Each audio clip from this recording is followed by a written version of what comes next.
L'humilité enseignée par Jésus. Recevez mes instructions, car je suis doux et humble de cœur. Matthieu 11, verset 29.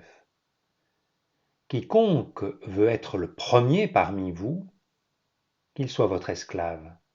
C'est ainsi que le Fils de l'homme est venu, non pour être servi, mais pour servir. Nous avons vu l'humilité dans la vie du Sauveur quand il nous a ouvert son cœur. Maintenant, écoutons son enseignement. Nous entendrons ce qu'il dit de l'humilité et à quel point il s'attend à ce que ses disciples soient humbles comme il l'était. Étudions soigneusement les passages que je me contente de citer.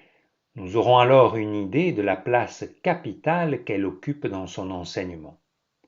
Cela nous aidera à mieux comprendre ce qu'il demande de nous. Jetons un coup d'œil sur le commencement de son ministère. Dans les Béatitudes qui ouvrent le sermon sur la montagne, il dit « Heureux les pauvres en esprit, car le royaume des cieux est à eux. Heureux les débonnaires, car ils hériteront de la terre. » Matthieu 5, 3 et 5. Ces premières paroles sont une révélation des conditions à remplir pour pouvoir entrer dans le royaume des cieux. Le royaume est donné aux pauvres qui n'ont rien et qui se reconnaissent pauvres. La terre appartiendra aux doux, qui ne cherchent rien en eux-mêmes. Les bénédictions des cieux et de la terre sont pour les humbles, car l'humilité est le secret de toute bénédiction sur la terre et dans le ciel. Jésus vient à nous tel un professeur, un docteur, qui veut nous enseigner.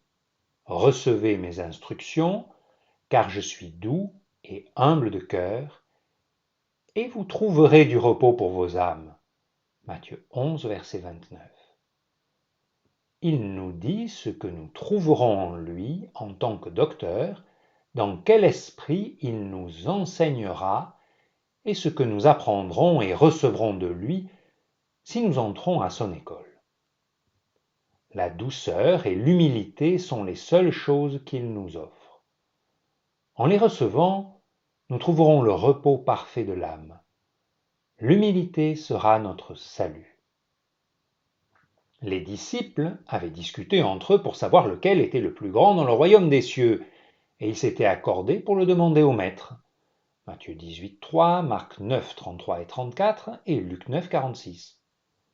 Jésus, ayant appelé un petit enfant, le plaça au milieu d'eux et dit « Quiconque se rendra humble comme ce petit enfant sera le plus grand dans le royaume des cieux. » Matthieu 18, 4. Qui est le plus grand dans le royaume des cieux? La question est réellement d'une immense portée. Quelle sera la principale distinction dans le royaume des cieux? Jésus seul pouvait donner la réponse. La principale gloire du ciel, le véritable esprit céleste, la couronne de toutes les grâces est l'humilité. Car celui qui est le plus petit parmi vous, c'est celui-là qui est grand. Luc 9, verset 48. La mère des fils de Zébédée fit un jour une demande à Jésus. « Ordonne, lui dit-elle, que mes deux fils que voici soient assis dans ton royaume, l'un à ta droite, l'autre à ta gauche. » Matthieu 20, verset 21. Jésus répondit, « Cela ne dépend pas de moi, et cela ne sera donné qu'à ceux à qui mon Père l'a réservé. » Matthieu 20, verset 23. Il leur parle d'une coupe de souffrance à boire et d'un baptême d'humiliation à recevoir, puis il ajoute « Mais quiconque veut être grand parmi vous, qu'il soit votre serviteur, et quiconque veut être le premier parmi vous, qu'il soit votre esclave. » Matthieu 20, 26. C'est ainsi que le Fils de l'homme est venu non pour être servi, mais pour servir. Matthieu 20, 28. L'humilité est le trait distinctif de Christ, l'homme céleste, Elle sera la seule bannière glorieuse dans le ciel. Le plus humble sera le plus près de Dieu. La primauté dans l'Église est promise aux plus petits. En parlant à la foule et à ses disciples au sujet des pharisiens et de leur amour pour les premières places, Christ répète encore : « Le plus grand parmi vous sera votre serviteur. » Matthieu 23, verset 11. L'humiliation est le seul escalier d'honneur dans le royaume de Dieu. Une autre fois, dans la maison d'un pharisien, Jésus raconte la parabole de l'hôte qui est invité à monter plus haut. Luc 14, versets 7 à 11. Et il ajoute : « Car quiconque s'élève sera abaissé, et quiconque s'abaisse sera élevé. » Il y a là une loi absolue. Après avoir raconté la parabole du pharisien et du péager, Jésus dit de nouveau : « Car quiconque s'élève sera abaissé, et celui qui s'abaisse sera élevé. » Luc 18, verset 14. Aller dans le temple pour se présenter devant Dieu dans l'adoration est un acte indigne s'il n'est pas accompagné d'un véritable sentiment de profonde humilité envers Dieu et envers les hommes.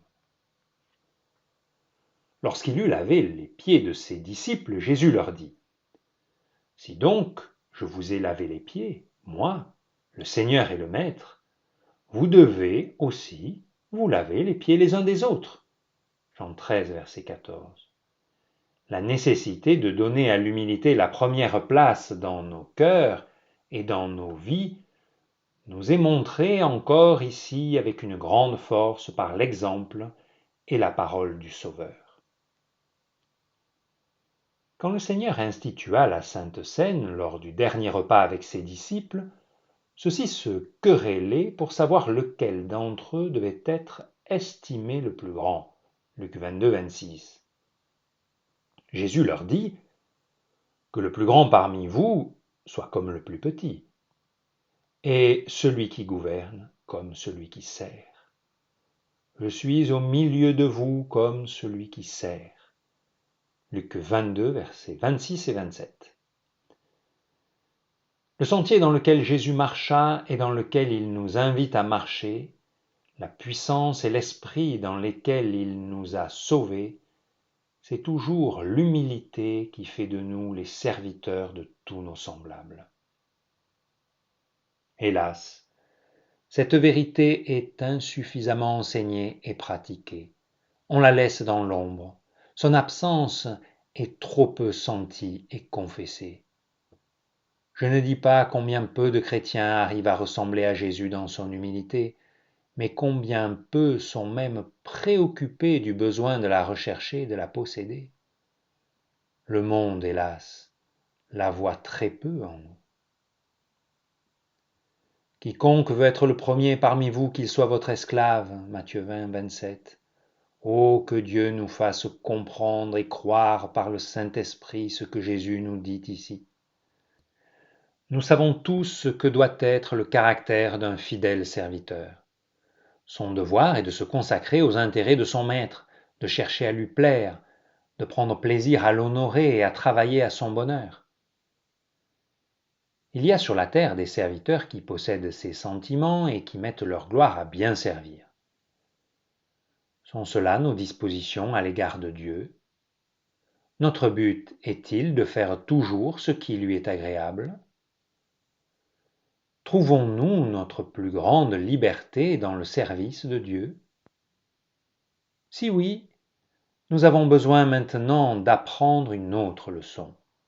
C'est que Jésus nous appelle à être les serviteurs les uns des autres, et que nous trouvons aussi dans ce service, quand nous l'accomplissons de bon cœur et avec humilité, une grande bénédiction, une nouvelle et plus complète liberté à l'égard du péché et du moi. Au début, nous trouverons difficile de servir à cause de notre orgueil qui nous pousse à vouloir être quelque chose. Mais si nous apprenons que n'être rien devant Dieu, c'est la gloire de la créature, l'esprit de Jésus, la joie du ciel, nous serons heureux de servir même ceux qui nous éprouvent et nous vexent. Quand tout notre cœur aura soif de sainteté, nous étudierons chaque parole de Jésus sur l'abaissement du moi avec un nouveau zèle. Et aucune place ne sera trop petite, aucune humiliation trop profonde, aucun service à rendre trop insignifiant ou trop difficile, si nous pouvons seulement participer à la communion de celui qui dit « Je suis au milieu de vous comme celui qui sert ». Frères et sœurs, c'est ici le chemin de la vie la plus noble. Il faut descendre, descendre toujours plus bas. C'est la leçon que Jésus ne se lasse pas de répéter à ses disciples, qui voulaient être grands dans le royaume et s'asseoir l'un à sa droite et l'autre à sa gauche. Ne cherchez pas, ne demandez pas à vous élever. Cela, c'est l'affaire de Dieu. Cherchez, au contraire, à vous abaisser, à vous humilier, et ne prenez aucune autre place devant Dieu ou devant les hommes que celle de serviteur. C'est là ce que Dieu attend de vous, que ce soit votre seule ambition et votre prière. Dieu est fidèle. De même que l'eau cherche toujours, pour les remplir, les endroits les plus bas, ainsi au moment où Dieu trouve une créature humaine humiliée et vide d'elle-même, il fait couler en elle sa gloire et sa puissance pour l'élever et la bénir. Celui qui s'humilie, que ce soit là notre unique préoccupation, sera élevé. Cela est la préoccupation de Dieu. Par sa force toute puissance et dans son grand amour, il le fera. Les hommes parlent quelquefois comme si l'humilité et la douceur nous privaient de ce qui est noble et humain. Oh, puissions-nous croire, avec une foi inébranlable, que nous posséderons seulement la vraie noblesse du royaume des cieux, l'esprit royal du Fils de Dieu, la ressemblance avec Dieu, quand nous nous humilierons pour devenir les serviteurs des autres. Voilà le sentier de la joie et de la gloire, de la présence permanente de Christ en nous, de sa puissance reposant toujours sur nous. Jésus, le Sauveur doux et humble, nous invite tous à apprendre de lui le chemin qui conduit à la plénitude de Dieu. Étudions les paroles que nous avons lues jusqu'à ce que notre cœur soit rempli de cette pensée. Mon unique besoin, c'est d'être humble. Croyons que cette vie humble qu'il nous montre, réalisée en lui, il veut nous la donner. Ce qu'il est, il nous le communique. Regardons à lui de tout notre cœur dans un esprit de foi et de prière, et il entrera chez nous, et il habitera en nous, avec sa douceur et son humilité.